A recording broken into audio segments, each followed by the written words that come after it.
Today, in my Discord server, a few conversations happened in parallel, and wanted to talk a little bit about that. So one person asked, "Hey, what's your bucket list?" And because in history class they were talking about death rituals, and it got them very existential, and so they were sharing their bucket list, like travel somewhere to outside of the United States, see favorite bands on concert, build a robot, see a meteor shower, make bread from scratch, reach 100k subscribers on YouTube, release a webcomic or video game.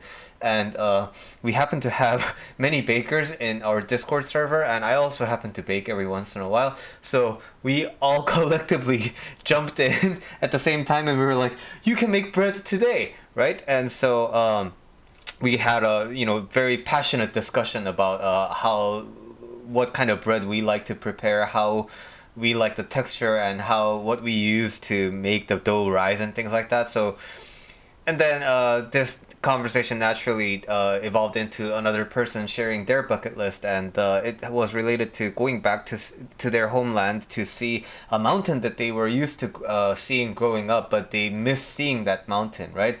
And we were talking about all the mountains that we saw growing up, and then when I was growing up in Canada, I spent a brief time in my life of my life in British Columbia, Vancouver Island, Victoria to be more exact.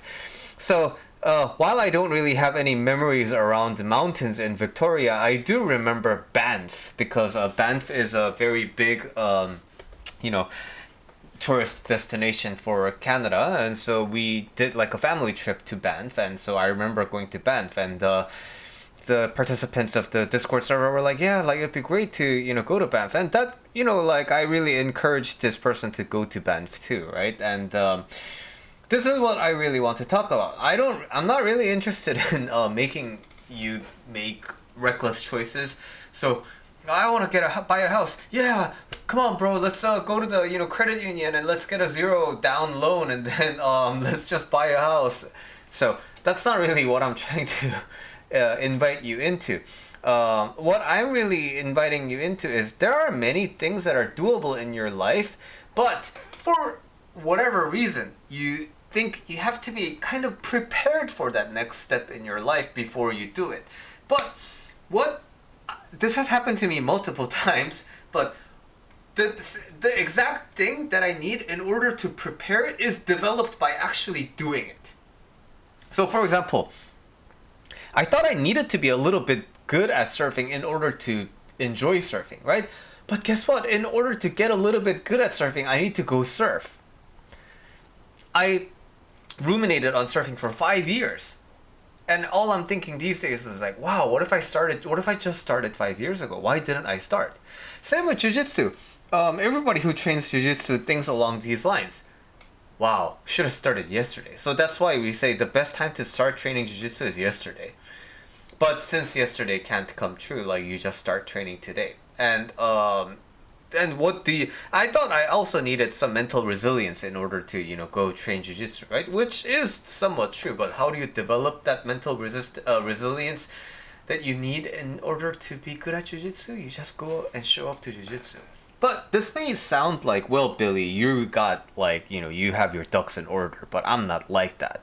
So you're just speaking from a position of privilege. And you know what? That is a totally valid perspective, because a lot of things in my life are going good for me. But I definitely don't feel like this with everything I do. So for example, judo.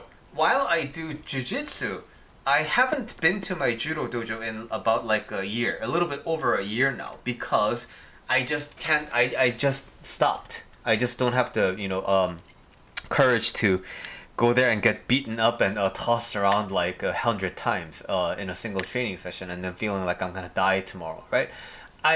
But what do I need in order to get over that hurdle? I need to do judo, but I feel like I need to be more. I need to have more stamina. I need to be more physically. I need to have more gas in the gas tank. I need to be more muscular. Like these are the things that still come up to my mind, right? So even I am not immune to these things, but there's so many things that if there are so many things in your life that are in your checkbox, but they can be done, but you just can't get over yourself.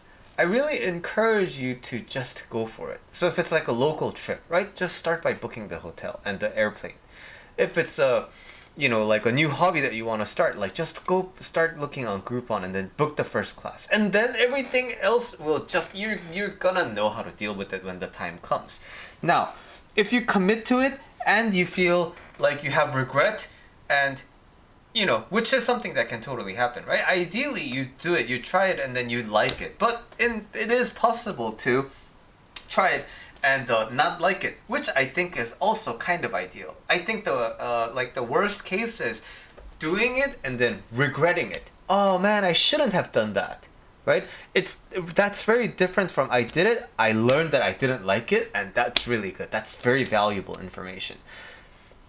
If you are the type of person who is prone to having a lot of regrets, then before you make the commitment, hop onto my Discord server and talk about your dreams, talk about what you potentially want to do, and then we can be the support system, because we did that today, and it's a really nice feeling to move forward in life together with a group of like-minded people. And even if you're not interested in hopping onto Discord, just give me an email at billy@julylifecoach.com. Write a comment here, and I'll talk to you about your dreams and aspirations and how we can make that come true.